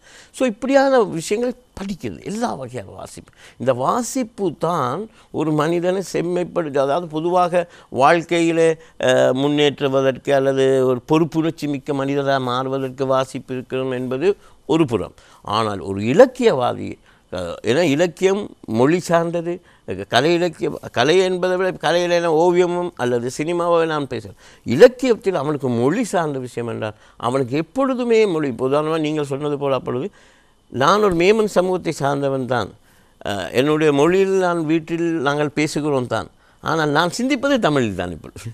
ஏன்னா அந்த சிந்தனையை எந்த நேரம் அந்த சிந்தனைக்குள் அந்த தேவைகளான நாம் நினைக்கின்ற என்ன கருத்துக்களை எல்லாம் அந்த மொழியில் சொல்வதற்கு, இப்போ எங்கள் மேமன் மொழியில் ஏற்படுறது அதை சொல்ல முடியாது எங்களுக்கு. அது அந்த மொழி அந்த பயிற்சியும் அந்த மொழி அந்த அளவுக்கு டெவலப் இல்லை என்று சொல்ல முடியாது. ஆனால் அது அந்த இப்போ உதாரணம் இந்தியாவில் இருந்தபோது எங்கள் சமூகத்தினர் அந்த மொழிக்கு, ஏன்னா இந்த மேமன் சமூகத்துடைய மிக பிரச்சனை அல்லது பெரிய பிரச்சனை அல்லது அந்த மொழிக்குள்ள பிரச்சனை என்னவென்றால் அது எழுத்து வடிவம் இல்லாத மொழி என்பதனால். எழுத்து வடிவம் இல்லாத மொழிகளுக்கு ஏற்படுற ஒரு ஆபத்து என்னவென்றால், அந்த மொழி எந்த நாட்டில் புழக்கத்தில் இருக்கின்றதோ அந்த நாட்டில் உள்ள எழுத்து வடிவம் கொண்ட மொழிகளின் மீதான தாக்கம் இருக்கும். உதாரணமாக இப்பொழுது நான் இங்கு மேமன் மொழி பேசினாலும் கூட இடையில் தமிழ் வார்த்தைகள், சிங்கள வார்த்தைகள், ஆங்கில வார்த்தைகள் வரும். அதேபோல் பாகிஸ்தானில் உள்ள மேமன் சமூகத்தினர் பேசும்போது உருது சொற்கள் எல்லாம் அந்த பேச்சில் வரும். ஆகவே அந்த முழுமையான இந்த நவீன கால இந்த வாழ்க்கை பிரச்சனை, இந்த இலக்கிய பிரச்சனை, இந்த கோட்பாடு பிரச்சனை எல்லாவற்றையும் சிந்தித்து சொல்வதற்கு மேமன் மொழியில் என்னால் சொல்ல முடியாது, தமிழில் தான் சொல்லுவாங்க. இந்த நேரம் அதில் தான் சிந்தி. அந்த வகையில் சுயமாக தேடினேன். என்னுடைய ஒரே ஒரு விஷயம், என்னை நானே அழுத்தமான அறிமுகத்துக்கு ஆட்படுத்துவதாக இருந்தால் என்னுடைய தேடல் தான் என்னை உருவாக்கி இருக்கிறது. அதற்கு பிறகு என்னை வளர்த்து விட்டவர் கணிசமானவர். உதாரணமாக என் தமிழாசான் எம் அஸ்ரஃப் கான் அவர்கள், நாங்கள் அந்த காலத்தில் அவர் என்னை 8ஆம் வகுப்பு கடைசி பாடசாலை காலத்தில் அவர் தான் எனக்கு தமிழ் ஆசான். அவர் சில நேரத்தில் விளையாட்டு பாடத்துக்கு வரும்போது அவரும் நானும் நான் விளையாடுவதில்லை, விளையாட்டுத்துறை எனக்கு ஆர்வம் இல்லை. ஆனால் உதயபந்தை பற்றி கவிதை எழுதலாம். ஆனால் அவரும் நானும் ஒரு படிக்கட்டில் உட்கார்ந்து அந்த காலத்திலே நான் எல்லாம் அந்த புத்தக கடையில் வாங்கின புத்தகங்கள் அவரோடு உட்காந்து வாசித்து கொண்டிருப்பேன். ஆனால் விளையாட்டில் நான் ஆர்வம் இல்லைனா அவரோட உட்காந்து விளையாடு போயிட்டு சரி நான் வாசிக்க போகிறேன்னு தான் சொல்வேன். உங்களுக்கு இருக்குன்னு சொல்லியிருப்பாங்களே. அதில் ஒருத்தர் அதாவது அந்த ஒரு எங்களுக்கு சமீபத்தில் இந்த ராவே பத்திரிகையில் ஒரு பேட்டியில் ஒரு எழுதுகிறார் சொன்ன ஒரு கிறுக்கன் போல் இருந்தேன். உண்மையில் அவ்வளோக்கு புத்தகங்கள் இப்பொழுது கூட என்னுடைய வாசிப்பு தேடல் இருக்குது. ஆகவே இந்த தேடல் தான் ஒரு இலக்கியவாதியை உருவாகும். அந்த தேடலால் பல விஷயங்கள், இப்போ அதால் பல கருத்து முரண்பாடான விஷயங்களுக்கு ஏற்றுக்கொள்ள முடியாத விஷயங்கள் எப்பொழுதுமே நமக்கு என்னென்றால் ஒரு கோட்பாடாக இருக்கட்டும், ஒரு இலக்கியமாக இருக்கட்டும், முதலில் அதை ஏற்றுக்கொள்வதை விட அதை புரிந்து கொள்ள வேண்டும் அல்லவா? அதற்காக நாம் வாசித்தாகணும். கணிசமானவர்கள் என்னவென்றால் எந்த ஒரு விஷயத்தையும் புரிந்து கொள்ளாமலே நிராகரித்தல். ஆனால் எந்த ஒரு கோட்பாட்டையும் எந்த ஒரு விஷயத்தையும் புரிந்து கொண்டு நிராகரிங்கள். அதை புரிந்து கொள்வதற்கு அதை தெரிந்து கொள்ள வேண்டும் அல்லவா? அதை ஏற்றுக்கொள்வது என்பது அந்த வகையில் பல விதமான என்னுடைய வாழ்க்கை வரலாற்றிலே இந்த வாசிப்பு புத்தகம் அது எல்லா தொடர்பும் அந்த விஷயத்தில் எனக்கு ஒரு அப்டேட்டாக நான் இருப்பேன். தமிழ்நாட்டுக்காரங்களுக்கு தெரியாது, அதாவது தமிழ்நாட்டில் வெளிவருகின்ற சில சஞ்சிகைகள் தமிழ்நாட்டுக்காரங்களுக்கே தெரியாது. அவர்களிடம் கேட்டு அப்படி ஒரு சஞ்சிகை இங்கே வருகிறது. ஆனால் நான் வைத்திருந்தேன், அவ்வளோ எல்லா கலெக்ஷனும் நான் வைத்திருந்தேன். ஸோ இந்த தேடல் தான் என்னை உருவாக்கியது. அது மேமன் சமூகத்தின்றதை விட நான் சொன்னேன், நீங்கள் அதாவது இலங்கையில் எழுத்தாளர்களில் கொஞ்சம் வித்தியாசமான அந்த தேடல் உள்ளவனாகவும் இந்த வித்தியாசமான அதனால்தான் நான் புதுக்கவிதை துறையிலையும் கூட நான் என்ன செய்தேன் என்றால் ஒரு வித்தியாசமான ஒரு போக்கை கொண்டு அறிமுகப்படுத்தினேன் ஈழத்தில். அதாவது உங்களுக்கு ஒரு தனித்த அடையாளத்தை உருவாக்கி கொள்வதற்கு உங்களுடைய வாசிப்பு பழக்கம், உங்களுடைய தேடல் உங்களுக்கு முக்கியமாக கை கொடுத்திருக்கிறது. அதனால அந்த புதுக்கவிதை பாணியிலும் ஒரு புதிய விஷயம், படிமங்கள் கையாண்டு ஈழத்தில் படிம கவிஞர் என்றெல்லாம் என்ன சொன்னார்கள். நான் அதெல்லாம் ஒரு பட்டங்களாக ஒன்று எடுத்துக்கொள்ளவில்லை. வித்தியாசமான ஒரு பாணி, அதாவது நீங்கள் உங்களுக்கு அதாவது எழுத்து உலகத்திலிருந்து வந்த எழுத்து என்ற ஒரு சஞ்சிகையை அறிமுகப்படுத்திய போது அதனுடைய உருவமும் வானம்பாடி கொடுத்த உள்ளடக்கமும் கலந்து ஒரு புதிய பார்வையில் நான் உருவாக்கினேன். அதை பற்றி எல்லாம் விமர்சனங்கள் தாக்கி தூக்கி பல விதமான விமர்சனங்கள் வந்தன. அதை பற்றி நமக்கு பிரச்சனை இல்லை. ஆனால் அந்த விமர்சனங்களை ஏற்றுக்கொள்கிற மனோபாவத்துக்கான வளர்ச்சிக்குரிய வாசிப்பு இருக்கணும் நமக்கு. அதுதான் நான் முக்கியம். சரி, இன்றைய தினம் மேமன் சமூகத்தை பிரதித்துவப்படுத்தி மேமன் கவி என்று அழைக்கப்படுகிற அப்துல் ரசாக் அவர்களோடு பேசிக் கொண்டிருக்கும். இவருடைய பெயரை சொன்னால் உங்களுக்கு புரியுமோ தெரியாது. மேமன் கவி என்றால் எல்லோருக்கும் புரிந்துவிடும். அந்த இந்தியாவினுடைய பிரதமர் நரேந்திர மோடி இருக்கிறாரே, அவர் உங்களை நேரில் பார்த்தால் என்ன நினைப்பார்? எல்லாரும் நண்பர்கள் அப்படி கூப்பிடுவார். சில சிங்கள சகோதர நண்பர்கள்லாம் என்ன அப்படி தான் கூப்பிடுவது, மோடின்னு தான் கூப்பிட்டு விடுவார். இல்லை, உங்களுடைய தோற்றம் அவ்வாறு இருக்கிறது. நீங்கள் குஜராத் பகுதியை சேர்ந்தவர், குஜராத்திலிருந்து வந்திருக்கிறீர்கள். சரி, என்ன காரணம் என்று தெரியவில்லை. ஆனாலும் உங்களுடைய படைப்புகள் இன்றளவும் பேசப்படுகின்றன. உங்களுக்கு இந்த சாகித்ய மண்டல விருது கிடைத்த பொழுது எல்லோருமே சந்தோஷப்பட்டார்கள். அதுவும் உங்களுடைய புதுக்கவிதை தொகுதிக்கு சாகித்ய மண்டல விருது என்றால் அது முதல் முறையாக கிடைத்த கௌரவம். தமிழில் புதுக்கவிதை தொகுதி ஒன்றுக்கு முதலாவது தமிழில் மேத்தாவுடைய கண்ணீர் பூக்கள் கூட 35 பதிப்புகள் வந்தும் கூட அவர்கள் அங்கு தமிழ்நாட்டில் பிறகுத்தான் கொடுத்தார்கள். என்னுடைய 1990ஆம் ஆண்டு வெளிவந்த நர்மதா வெளியிட்ட நாளையை நோக்கி என்ற தொகுப்பு தான் கிடைத்தது. அதுக்கு கவிக்கு அப்துல் ரஹ்மான் தான் முன்னுரை. அது ஒரு சாதனை அல்ல, ஒரு ஒரு ஒரு ஒரு அடையாளம், அவ்வளோதான். அதாவது தமிழுக்கு சாகித்ய மண்டல பரிசு வாங்கி கொடுத்தோம் புது கவிதைக்கு என்பதற்கான ஒரு திருப்தி, சந்தோஷம். 28 ஆண்டுகளுக்கு முன்னே பெற்றுவிட்டீர்கள் என்பது மிகப்பெரிய பெருமை. உங்களை ஈர்த்த கவிஞர்கள் யார்? நீங்கள் கவிக்கோ பற்றி பேசுகிறீர்கள், மேத்தாவை பற்றி பேசுகிறீர்கள், பாரதாசனை பற்றி பேசுகிறீர்கள். உங்களை ஈர்த்த கவிஞர்கள் யாருடைய கவிதைகளை நீங்கள் அப்பொழுதெல்லாம் விரும்பி வாசிப்பீர்கள்? நிச்சயமாக நான் எல்லாருக்கும் நான் புது கவிதையாளன் என்ற வகையில் என்ன நடந்தது என்னென்றால், எல்லாரும் நினைத்து கொண்டிருந்தார்கள் இவர் புது கவிதையை வரவேற்பார், இவர் புது கவிதைகள் தான் வாசிப்பதாக இருக்கும். நான் பழந்தமிழ் இலக்கியம் முதற்கொண்டு மரபு கவிஞர் எல்லாரையும் நான் பாரதி எனக்கு சரியான விருப்பம். ஏன்னா அந்த பாரதி என்ன காரணம் என்று சொன்னால், பாரதி நவீனத்துவத்தின் ஆரம்ப புள்ளி பாரதி தான். நவீன கவிதையின் தமிழ் நவீன அப்பொழுது பாரதி இந்த கவிதை ஒவ்வொன்றை எடுத்து ரசிக்கலாம். அது அது அந்த சமகால விஷயங்களை பற்றி தீர்த்தக்கரையிலே தென்பகத்தோட்டிலே அந்த கவிதையை மட்டும் நீங்கள் ஒரு உட்கார்ந்து ஆராய்ந்து பார்த்தால் அதை எதுவும் மூலம் இருந்திருக்கலாம். ஆனால் ஒரு இன்றைய இளைஞனுக்கு என்னென்ன அனுபவங்கள் ஏற்படுமோ அந்த அனுபவத்தை அழகான சந்தத்தோடு சொல்லியிருப்பார். ஆகவே பாரதியை பொறுத்தவரையில் அவர் ஒரு அக்னி கவிஞனையே சொல்லலாம். அந்த வகையில் அது உண்டு. பிறகு எனக்கு ஈழவாணன் என்ற ஒரு கவிஞர் இருந்தார் இங்கே இலங்கையில். அவர் அந்த அக்னி என்ற ஒரு மேகசின் செஞ்சார். முதலாவது இதிலே 2வது இதில் என்னுடைய கவிதை என்று போட்டு அதிலிருந்து நான் அவரோடு சேர்ந்து அந்த சஞ்சிகை நடத்துகிற அவரோட உறவு ஏற்பட்டு அவர் அருமையான, அதாவது இந்த எதுகை மோனையோடு நவீன சொல்லாடல்களை பயன்படுத்தி எழுதுகின்ற இலங்கையில் குறைவானாக்கள் இருந்தாங்க. அது ஈழவாணன் போன்ற கவிஞர்கள் அதை செய்தார்கள்.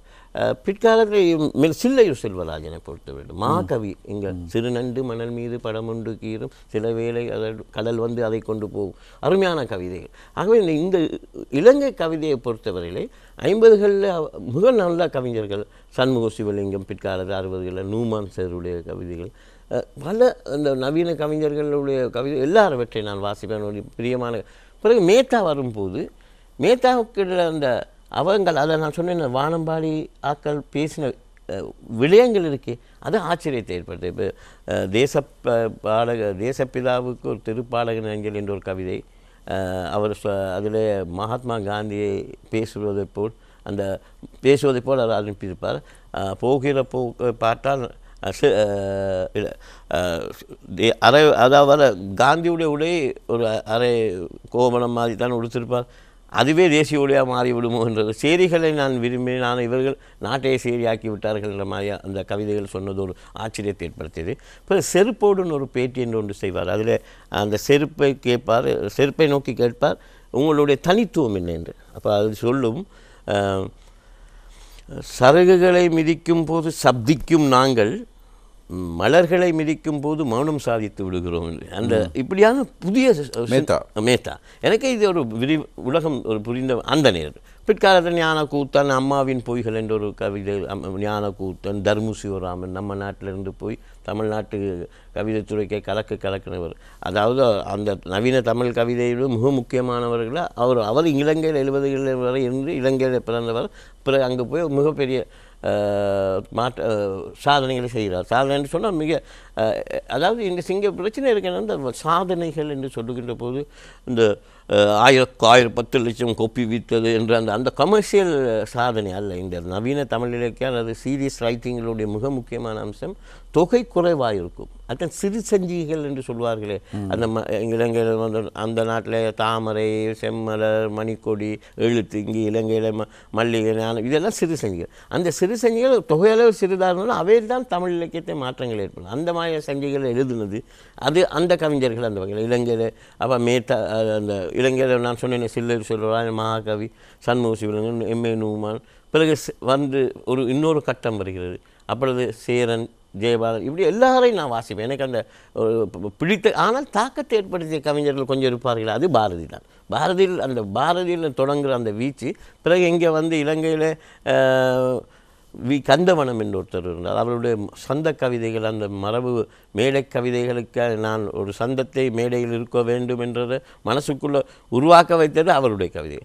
அந்த வகையான எல்லா வகையான வாசிப்பு தான் என்னுடைய, அதாவது எல்லா தரப்பினரும் உங்களை முழுமையடை செய்து நிச்சயமாக. ஏன்னா அப்பொழுது தான் நான் பல்விதமான போக்குகளை நான் உள்வாங்கி எனக்குள்ள ஒரு தனித்துவத்தை வெளிப்படுத்த முடியும். நீங்கள் மு மேத்தாவை பற்றி குறிப்பிட்டீர்கள். மு மேத்தாவெல்லாம் தமிழ் சினிமாவில் பாடல் எழுதியிருக்கிறார்கள்.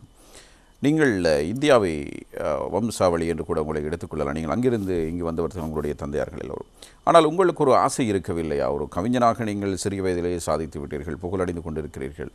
வேறொரு சமூகத்தில் இருந்தாலும் ஒரு தனித்த அடையாளமாக நீங்கள் திகழ்கின்ற சந்தர்ப்பத்தில் உங்களுக்கு சினிமா பாடல்கள் எழுத வேண்டும் என்ற ஒரு அவா பிறக்கவில்லையா? அங்கு புகழ் கிடைக்கிறது இல்லை, என்னை பொறுத்தவரையில் என்னென்னா அப்படி ஒரு தமிழ்நாட்டில் முன்ன விஷயம் என்று நடக்கிறது என்றால் இந்த சீரியஸ் ரைட்டர்ஸாக வாரம் அத்தனை பேருமே கலைஞர்கள் இந்த சினிமாவுக்கு போய் விடுகிறார்கள் என்றது. இங்கே பிரச்சனை என்னென்ன இர்ஃபானுக்கு சொல்ல, இந்த சினிமா என்று சொல்லி தமிழ் சமூக சூழலில் இன்று நமக்கு அறிமுகமான சினிமா என்பது சரியான சினிமா அல்ல. அவர்கள் வகையான பலவிதமான விவாதங்கள் கருத்துக்கள் அதை பற்றி இருக்குது. ஆனால் அங்கே என்ன நடக்கிறது அதற்கு பேசாமல் அதை பற்றி இன்னொரு சந்தர்ப்பத்தை பேசி இந்த சினிமா பாடல் எழுத போனால் அதுதான் அம்மி செதுக்குவதற்கு சிற்பி எதற்கென்று கவிக்கோ அப்துல் ரஹ்மான் சொன்னார். கவிக்கோ அப்துல் கடைசி வரை சினிமா பாடல் எழுத போகவே இல்லை. அதனால் அதுக்கு ஒரு பாடல் நீங்கள் உங்களுடைய ஸ்டைலுக்கு எழுதுவீர்கள் அல்லது உங்களை அனுமதிக்கப்படும். பிற்காலத்தில் கொஞ்சம் நீங்கள் வளர்ந்து அல்லது கொஞ்சம் அடையாளப்படுத்தப்பட்டு விட்டீர்கள் என்றால் நீங்கள் உருவாக்குற பாட்டிட தாக்கத்தை உதாரணமாக வைரமுத்துக்கு நடந்தது என்னவென்றால், அதுவரை காலமும் தமிழ் சினிமா பாடல் துறையில் இல்லாத வெளிப்பாடுகள் செய்தன் மூலம் அவர் தனித்துவமாக எழுதினார், தனித்துவமாக பிரபல்யம் அடைந்தார். அவருடைய பிரபல்யமே என்ன நடந்தது, பிறகு அவரை வீழ்ச்சிக்கும் காரணமாக அமைந்தது. தயாரிப்பு உடனடியாக பாட்டு எழுது, அவர் 5 நிமிஷத்தில் ஒரு பாட்டு எழுது, அந்த நிலைமைக்கு உண்டு. இப்போ உண்மையில் முகிலினங்கள் அலைகின்றன, முகவரிகள் தவறியது அழுதுமோ அது மழையோ, பல கவிதைகள் அந்த சினிமா பாடல்கள். எடுத்து கொடுக்கையிலே விரல் 2 மோதும் நகங்கள் உரசிக்கொண்டால் அனல் உருவாகும், அருமையான வரிகள் எல்லாம் இருந்தது. ஆனால் பிற்காலத்தில் வைரமுத்து பாடல்கள் தயாரிப்பு ஆகவே எனக்கு. ஆனால் நான் ஈழத்து மெல்லிசை பாடல் மீது ஒரு மோகம் கொண்டவன். அது எல்லா பாடல்களையும் சேகரித்து வைத்திருக்கிறேன். இலங்கை பாடல்கள் நாங்கள் எழுத வேண்டும் என்பதில் கொஞ்சம் ஆர்வமாக 25-30 பாடல்கள் நான் ரூபவாணி இலங்கை ஒளிபரப்பு குழுவில் எழுதியிருக்கிறேன். பாடல்கள் மெல்லிசை பாடல். அது இலங்கையுடைய மெல்லிசை பாடலுக்கு இருக்கிற தனித்துவம் ஃபசில் காரியப்பருடையது செல்லுடைய எல்லா அது தமிழ்நாட்டுக்காரர்கள் உண்மையில் இர்ஃபானுக்கு சொல்ல தமிழ் இலக்கியத்தில் ஈடுபாடு அல்லது தொடர்பு அந்த 50களிலிருந்து தொடர்ந்தாலும் திராவிட இலக்கியத்தினோடு தொடர்ந்தாலும் இலங்கை இலக்கியம் செய்திருக்கிற தமிழுக்கு செய்திருக்கிற சேவை, அதுக்குள்ள பல தனித்துவமான மாற்றங்கள் தமிழ்நாட்டுகளும் செய்யாத சில விஷயங்கள். அது 80க்கு பின்னான இலக்கியம் வரை அது பொருந்தும். அது இன்னொரு பிரிதான சந்தர்ப்பத்தில் கதைக்க வேண்டும். ஆகவே என்ன நான் இலங்கை ஈழத்தில் கொண்டு எழுதுகிறேன் என்பதில் எனக்கு சரியான பெரும் சந்தோஷம். நான் இந்தியாவிலிருந்து எழுதுகிறேன் என்று சொன்னால் என்னால் அது ஏன்னா நான் ஈழத்தில் முக்கியமான ஆளுமையாக வளர்வது என்பது தான் முக விஷயம். அது தமிழ் இலக்கியத்தை ஆற்றிருக்கிற பங்கு அளப்பரியது. அது வெறுமனே சும்மா அந்த அருட்டுணர்வில் எழுதினதற்கு அப்பால் தமிழ்நாட்டுக்காரங்கள் நீங்கள் பார்த்தீங்கன்னா ஒரு மிக பெஸ்ட் பார்ட் என்னவென்றால், இலங்கையிலே எந்த தமிழ்நாட்டு எழுத்தாளருடைய அருட்டுணர்வில் ஆதர்சனத்தில் எழுதி படித்திருப்பார்கள். ஜெயகாந்தனை படித்திருக்கோம். நான் ஜெயகாந்தன் 1956ஆம் ஆண்டு வெளியிட்ட முதல் புத்தகம் முதல் கடைசி புத்தகம் வரை வாங்கி வச்சுருக்கேன், படித்திருக்கேன். ஆனால் அதன் அருட்டுணர்வில் எழுதினதே கிடையாது ஈழத்து எழுத்தாளனை பொறுத்தவரை. அவங்க தமிழ்நாட்டில் அங்கே அருட்டுணர்வில் எழுதுபவர்கள் இருப்பார்கள். வைரமுத்துட கவிதையை படித்து அதே மாதிரி எழுதுவாங்க. ஆனால் இந்த நாட்டில் ஒரு நல்ல சிறந்த அம்சம் என்னவென்றால், ஆகவே நானும் கூட ஒரு அருட்டுணர்வில் எதுவுமே ஆரம்பத்தில் கொஞ்சம் இளம் எழுத்தாளர்களுக்கு அந்த உண்மை இருக்கும். நானும் அந்த தவறுகளை விட்டுருக்கேன். அந்த அருட்டுணர்வில் எழுது உதாரணமாக ஞான கூத்தனோட அம்மாவின் பொய்கள் என்ற ஒரு கவிதை இருக்குது. நான் என்னுடைய இந்த தொகுதியில் அம்மா சொன்ன பொய்கள் என்ற ஒரு கவிதை எழுது. ஆனால் நான் அந்த சிந்தனை வேறு சொன்னேன், அவன் சொல்லியிருக்க சிந்தனை வேறு, இங்கே நான் வர்க்க பிரச்சனையை சொன்னேன். ஆகவே அதை வேறு வித்தியாசமாக மாற்றினேன். ஆனால் அந்த அருட்டுணர்வில் எழுதின கவிதைகளும் இருக்குது, இல்லை என்று சொல்ல முடியாது. அதுக்கு பிறகு நாங்கள் எல்லோரும் பெரும்பாலும் ஈழத்தை எழுதால் அதிலிருந்து விடுபட்டு தான். ஆகவே எனக்கு பொறுத்தவரை ஈழத்து படைப்பாளியாக நான் இருக்கிறேன் என்பதில் எனக்கு சரியான பெருமை என்பது தான். நான் உங்களோடு பேசிக்கொண்டிருப்பது எங்களுக்கும் பெருமை. சாகித்ய மண்டல விருதினை சிறிய வயதில் அதுவும் தமிழ் மொழிக்கான புது கவிதைக்காக முதல் முறையாக பெற்ற பெருமைக்குரியவர். அதனத்தில் அடுத்த தலைமுறைக்கு பல விடயங்களில் முன்னுதாரணமாக திகழ்கின்ற ஒரு முக்கியமான ஆளுமைதான் மேமன் கவி. அதாவது எல்லோரும் இதுவரை இந்த நேர்காணலை பார்த்து கொண்டிருந்தவர்கள் நினைத்து கொண்டிருப்பார்கள் இவர் புத்தகம் படிப்பதில் தான் முன்னுதாரணமாக செயற்படுகிறார் என்று. அவ்வாறில்லை. மேமன் கவியினை பொறுத்தவரையில் சமூக வலைத்தளத்தில் பிரவேசித்ததும் கூட அவர் செய்த ஒரு புதுமைதான். இப்போதுதான் பல படைப்பாளிகள் கூட சமூக வலைத்தளத்துக்குள் பிரவேசித்திருக்கிறார்கள். ஆனால் இவரை எப்போது பிரவேசித்து விட்டார். புதிதாக வருகின்ற எப்களை கூட அவர் தரவிறக்கம் செய்து அதில் என்ன இருக்கிறது என்பதை பற்றி ஆராய்ந்து அறிந்து ஒவ்வொரு விடயத்தையும் சுயமாக கற்றுக்கொள்ளக்கூடிய ஆர்வம் அவருக்குள் இருந்து கொண்டே இருக்கிறது.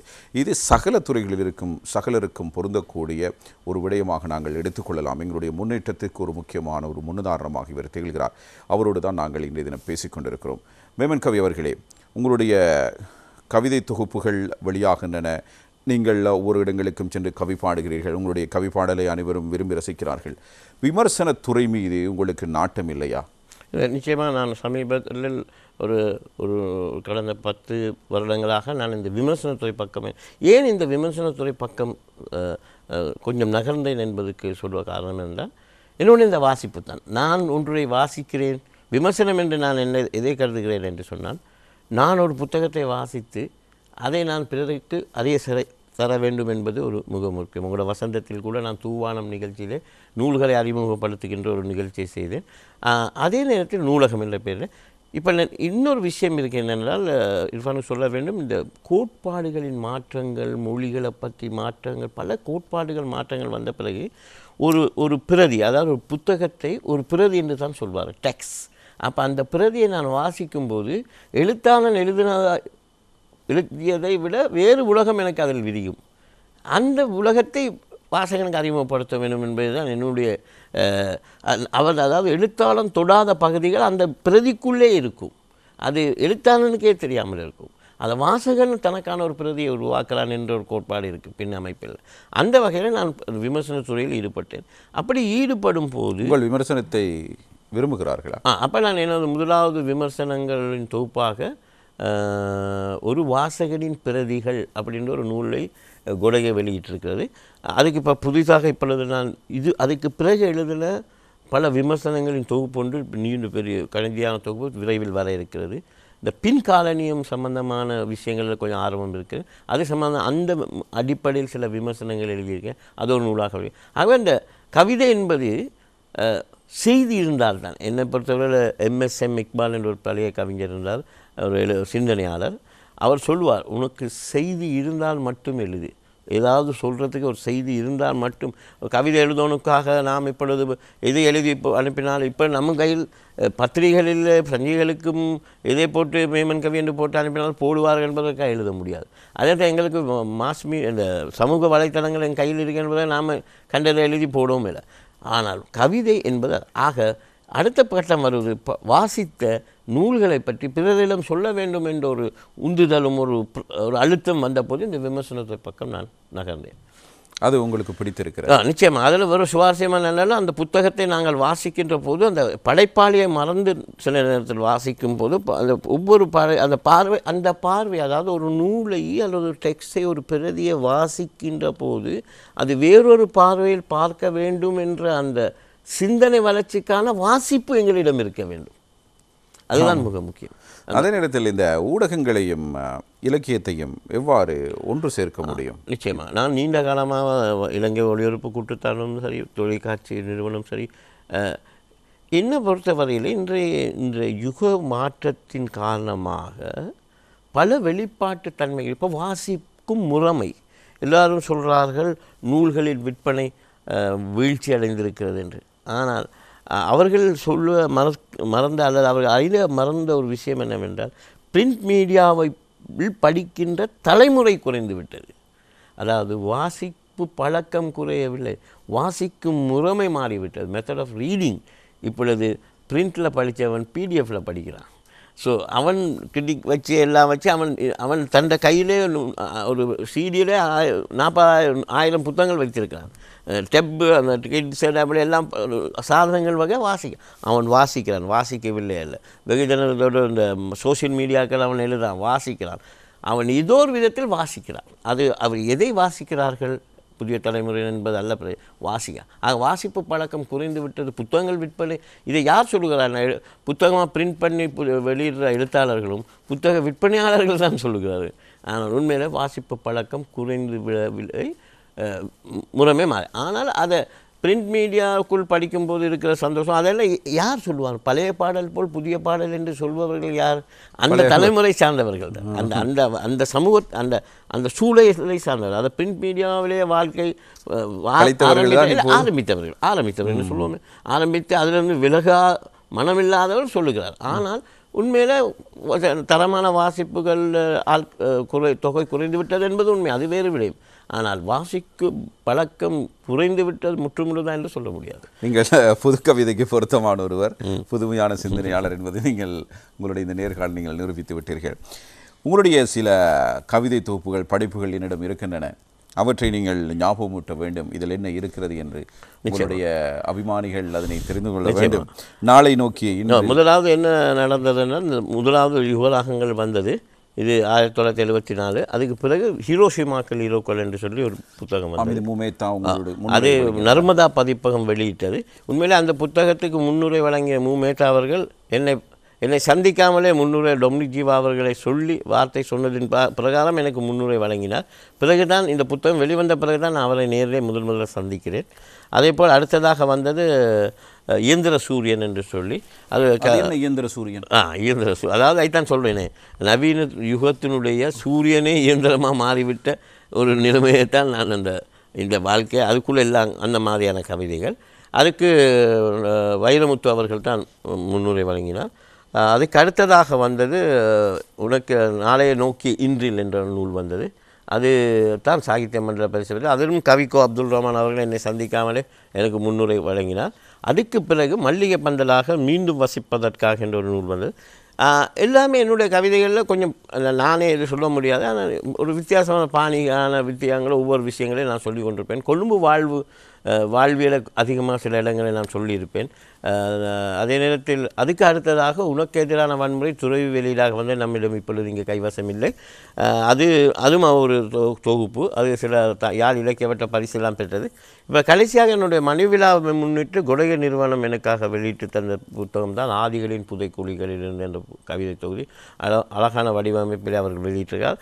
அந்த தொகுப்பில் என்னுடைய இவ்வளோ கால புது கவிதைகள் தொகுப்புகளிலிருந்து சற்று வித்தியாசமான பார்வைகளாக அதில் இருக்கிறது என்று நண்பர்கள் கூறினார்கள். அது ஒரு மகிழ்ச்சி தந்தது. உண்மையில் அந்த வைரமுத்து ஒரு பாடலில் எழுதியிருப்பார், வீழ்வது யாராயினும் வாழ்வது நாடாகட்டும் என்று. அப்புறம் நான் அதுக்கு மாற்று கருத்து கொண்டு வைத்தேன், வீழ்வது யாராயினும் வாழ்வது மனிதர்களாகட்டும் என்று சொல்லி. நாடாக இருந்தால் பரவாயில்லை, நாடு இல்லை, வீழ்வது மனிதர்கள் வீழ்ந்து வெறும் நாடு என்ன பயன்? சுடுகாடுக்கு ஒரு தேசிய கொடியா? அதே நேரத்தில் உங்களுடைய சில புகைப்படங்கள், அருமையான பழைய நினைவுகளை கொண்டு வருகின்ற புகைப்படங்கள் இங்கே இருக்கின்றன. அவற்றை நாங்கள் ஒன்றாக பார்க்கலாம். உங்களுடைய நினைவுகளை நீங்கள் ஞாபகங்களை எங்களோடு பகிர்ந்து கொள்ளலாம். அமரர் முன்னாள் ஜனாதிபதி டிவி விஜயதுங்க அவர்கள் கையால் தான் எனக்கு சாகித்ய மண்டல பிபி தேவராஜ் அவர்கள் ராஜாங்க அமைச்சராக இருந்தபோது அவர் செய்த 1990ஆம் ஆண்டு புத்தகத்துக்கான கிடைக்கிற அந்த படம். அதே நேரத்தில் தற்போதைய பிரதமர் ரணில் விக்ரமசிங்கவிடம் நீங்கள் அஸ்வர் அவர்கள் முஸ்லீம் விவகார அமைச்சராக இருந்தபோது கவிதாரக் என்ற ஒரு விருது கொடுத்த வாழ்வோரை வாழ்த்துவோம் இதுகளில் அவர் வழங்கிய இதுகள். இதில் நீங்கள் அமைச்சர் தயாகமிகை போன்று இருக்கிறீர்கள். இன்னும் ஒரு புகைப்படம், இது என்னுடைய 2வது ஹீரோஷிமாவின் ஹீரோக்கள் தொகுப்பு வெளியீட்டு விழா நடந்தது டெப்ரபன் ஹோட்டலில். அந்த படத்தில் இருப்பது ஹாஜி ஓஸ்மன் பைலா என்ற எங்கள் சமூகத்தை சார்ந்தவர். புறவர் ஹாஷிம் உமர் தான் அதை புத்தகம் வாங்கி கொண்டிருக்கிறார் அந்த படத்தில். இதில் தாடி கெட்ட போடு இருப்பது நீங்களா? நிச்சயமாக அது என்னுடைய இயந்திர சூரியன் வெளியில் சிவகுருநாதன் ஐயா, உஸ்மான் எம்பி, பொத்துவில் எம்பி அவர் வந்திருந்தார். பசீர் கதைத்து கொண்டிருக்கிறார், எழுத்தாளர் பசீர். உங்களை நடிகனாக்க யாரும் ஆசைப்படவில்லை? அப்படி ஒன்றும் கிடையாது. இன்னும் ஒரு புகைப்படம், யார் இந்த தோழமைகள்? பிரேம்ஜி ஞானசுந்தரம், அவர் தான் முற்போக்கு எழுத்தாளர் சங்கத்தின் செயலாளராக இருந்தார். அடுத்தவர் அமரர், 2 பேருமே அமரராகிவிட்டார். நண்பர் பானா ஆப்டின் எழுத்தாளர், அவரும் மலாய் சமூகத்தை சேர்ந்தவர், ஆனால் தமிழ் எழுத்தாளராக வளரும். நீங்கள் தான் தனித்து அறியப்படுறீர்கள். இன்னும் ஒரு புகைப்படம், ஸ்ரீதர் பிச்சையப்பா என்னுடைய தோழர். அவர் நானும் பல இடங்கள் அலைந்து இலக்கியம், கலை, இலக்கியம் எல்லாம் பற்றி கதைப்போம். குறிப்பாக இசைத்துறையை பற்றியெல்லாம் அவரிடம் நான் கற்றுக்கொண்டேன். இன்னும் ஒரு புகைப்படம், ரொம்ப கருப்பாக இருக்கீங்களே. இவர் தான் மேத்தா அவர்கள் இலங்கைக்கு வந்திருந்த போது அவரோட சந்தித்து எடுத்துக்கொண்ட படம். உலக புகழோடு இருக்கிறீர்கள். பி.எஸ். அப்துல் அமீல் அவர்களும் மற்றும் மருதூர் கோத்தன் மிக முக்கியமான இலங்கை எழுத்தாளர். அவர் எத்தனையாம் ஆண்டு இது? நான் நினைக்கிறேன் ஒரு 90களாக இருக்கும் வேண்டும். யார் இந்த வெள்ளைக்காரர்? இவர் பாப்ரா என்று சொல்லி ரஷ்ய கவிஞர் இங்கே வந்திருந்தார். அவர் இங்கே வந்து 70 பாப்ரா என்ற ஒரு கவிஞரும் இன்னொரு குப்ரினியானோ என்ற ஒரு 2 கவிஞர்கள் வந்திருந்தார்கள். அவர் வீட்டில் நான் ஒரு விருந்து வழங்கினேன். அப்பொழுது பிடித்த படம் அது. அதிலும் அவர் இருக்கார்கள் 2 கவிஞர். இதில் ஒருவர் இருக்கார், அதிலே 2 பேரும் இருக்கிறார்கள், பாப்ராவும் குப்ரியானோவும். உங்களுடைய பசுமையான நினைவுகள், அதிலும் விருதுகளால் கௌரவிக்கப்பட்ட சந்தர்ப்பம், எல்லாரோடும் என்னுடைய தொடர்பு தான் இது. என்னுடைய வெற்றி அல்லது என்னுடைய வளர்ச்சிக்கு முழுமையானது இந்த அத்தனை பேருமே. அவர்களோடு நான் என்னை உரசி, நான் அவர்களோடு உலாத்தி, நான் ஒரு பெரிய ஆசானிடமோ அல்லது பெரும் பழந்தமிழ் புலவரிடமோ போய் இலக்கியம் கற்றுக்கொண்டவன் அல்ல. என்னுடைய சூழல் அது அல்ல. ஆனால் தேடலை இன்னும் வரை கூட நான் என்னுடைய தேடலை நிறுத்தவில்லை. ஆனால் விஷயம் என்னவென்றால், நம்மளை சில கருத்துக்களை நாம் முன்வைக்க வேண்டியிருக்கிறது. அதை புரிந்து கொள்ளுகின்ற பக்குவத்துக்கான வாசகனை நாம் உருவாக்க வேண்டியிருக்கு. தேடல் உள்ள உயிர்களுக்கே தினமும் பசி இருக்கு, தேடல் என்பது உள்ளவரை வாழ்வில் இருக்கும் என்று அருமையான வழிகள். அதான் உண்மையிலே அந்த தேடல் இருந்தால் மட்டும்தான் அது வெறும் மனிதர்களால் சக மனிதர்களால் நாம் உருவாக்கப்படலாம், வெறும் தீவுகள் அல்ல. நாம் இந்த வெளிப்புற யதார்த்த சக்திகள் எல்லாமே என் மீது செல்வாக்கு செலுத்தும் போது என்னுடைய அகப்புற சக்திகளின் மாற்றங்கள் ஏற்படும். இது வெறுமனே நான் சுயமாக தோன்றியிருக்கிறேன் என்பது சொல்வது கூட சரியாகாது. ஆனால் அது என்னை வார்த்திருக்கின்றன இத்தனை சக்திகளும். அது மற்றும் உரையாடல். நாம் விவாதிக்க பற்றிமன்றங்கள் நான் நடத்துவதில்லை. எனக்கு பற்றிமன்றங்களில் விருப்பம் இல்லை. என்னை பொறுத்தவரை உரையாட விரும்புகிறேன். அந்த உரையாடலின் மூலம் பல விதங்களில் கேள்வி ஞானம் அங்கே எனக்கே ஒரு பெரும் பயன் பார்க்கிறேன். நிறைவேறாத ஆசைகள் இருக்கிறதா?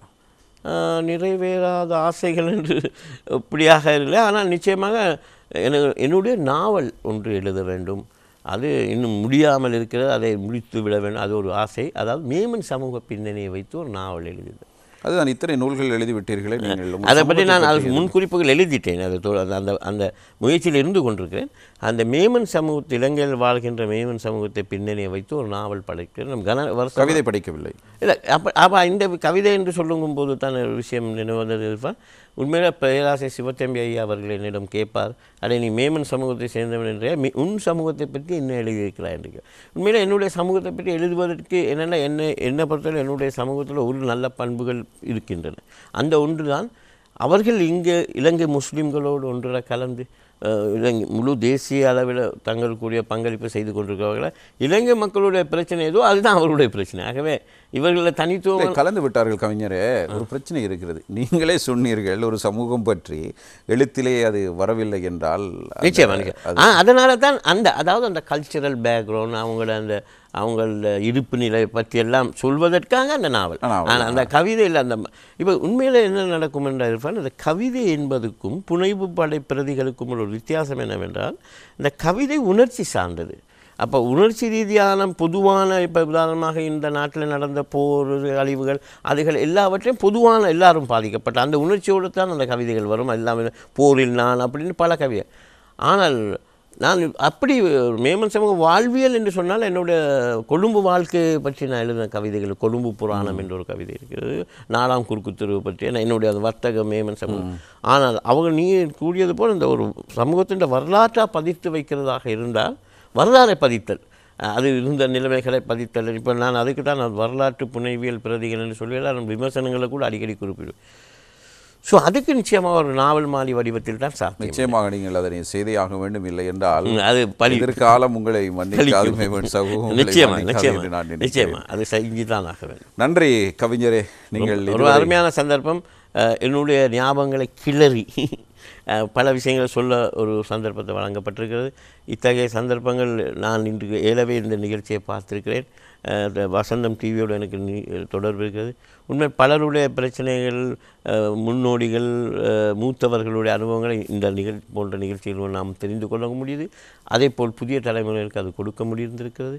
அந்த வகையில் எனக்கு இந்த சந்தர்ப்பத்தை வழங்கிய வசந்தம் டிவிக்கு எனது மனமார்ந்த நன்றிகளை தெரிவித்து விடைபெறுகிறேன். நன்றி ஐயா. இன்றைய தினம் நாங்கள் ஞாபகம் வருதே நிகழ்ச்சியில் மேமன் கவியோடு பேசியிருந்தோம், அப்துல் ரசாக் அவரோடு பேசியிருந்தோம் என்று சொன்னால் நீங்கள் நம்ப மாட்டீர்கள். மேமன் கவி என்றுதான் இப்போது அவர் அறியப்படுகிறார். அவருடைய கவிதைகள் இன்றளவும் பேசப்படுகின்றன. 1970களில் அவர் இருப்பதை தொடுவதற்கு முன்பே எழுதிய கவிதைகள் இன்றளவும் பிரபலம், இன்றளவும் அது தாக்கம் செலுத்தக்கூடியவையாக இருக்கின்றன. எனவே சிறிய வயதிலிருந்து 8ஆம் வகுப்பு தான் படித்தோம் என்று இல்லாமல் தன்னுடைய சுய மதிப்பீட்டின் அடிப்படையில், சுய முயற்சியின் அடிப்படையில் அவர் தன்னை ஒரு கவிஞராக நிலைநிறுத்தி, ஒரு படைப்பாளியாக முன்னிறுத்தி, ஒரு மொழியின் தாக்கம் இருக்கின்ற ஒரு சமூகத்துக்கு மத்தியில் அவர்களில் தானும் ஒருவன் என்பதை நிலைநிறுத்திய ஒரு உன்னதமான கவிஞராக நாங்கள் மேமன் கவி அவர்களை பார்க்கலாம். அதே நேரத்தில் ஒரு சமூகத்துக்கான அடையாளமாக கூட அவர் அறியப்படுகிறார் என்கிற பொழுது அது ஒரு முக்கியமான விடயம். தன்னுடைய சமூகம் அடையாளப்படுத்தப்பட வேண்டும் என்பதற்காகவே தன்னுடைய பெயரை எங்குமே பொறிக்காமல் கவிதையின் மீது கொண்ட நாட்டத்தினால் கவி என்று போட்டு, தன்னுடைய சமூகத்தின் மீது கொண்ட பற்றினால் மேமன் என்று போட்டுக்கொண்டு அவர் தன்னை ஒரு படைப்பாளியாக அறிமுகப்படுத்தி இருக்கிறார். அதனோடு அவர் தமிழையும் சேர்த்திருந்தால் நன்றாக இருக்கும் என்று நான் நினைக்கிறேன். எங்களுடைய ஒரு தனிப்பட்ட ஆசை. எனவே அவர் அதனை உயிராக நினைத்து தன்னுடைய மொழியை ஒரு பக்கம் தள்ளி வைத்துவிட்டு இந்த தாய்மொழி தமிழுக்கு, ஆதி தமிழுக்கு அவர் கொடுத்திருக்கிற இந்த மதிப்பும் மரியாதையும் என்றென்றும் தமிழ் சமூகத்தால், இலக்கிய சமூகத்தால், படைப்பாளிகளால் மதிக்கப்பட வேண்டிய ஒன்று. இவ்வாறான ஒருவர் இவ்வாறு வந்து தமிழுக்கு பெருமை சேர்த்தது அனைவருக்கும் பெருமையான விடயம். எனவே இவ்வாறான பெருமைக்குரிய ஒருவரை ஞாபகம் வருதே நிகழ்ச்சியில் இணைத்துக் கொண்டமை எங்களுக்கும் பெருமை தருகின்ற விடயமாக நாங்கள் கருதி இன்றைய நிகழ்ச்சியிலிருந்து விடைபெற்றுக் கொள்கிறோம். மீண்டும் மற்றொரு ஞாபகம் வருதே நிகழ்ச்சியில் சந்திப்போம்.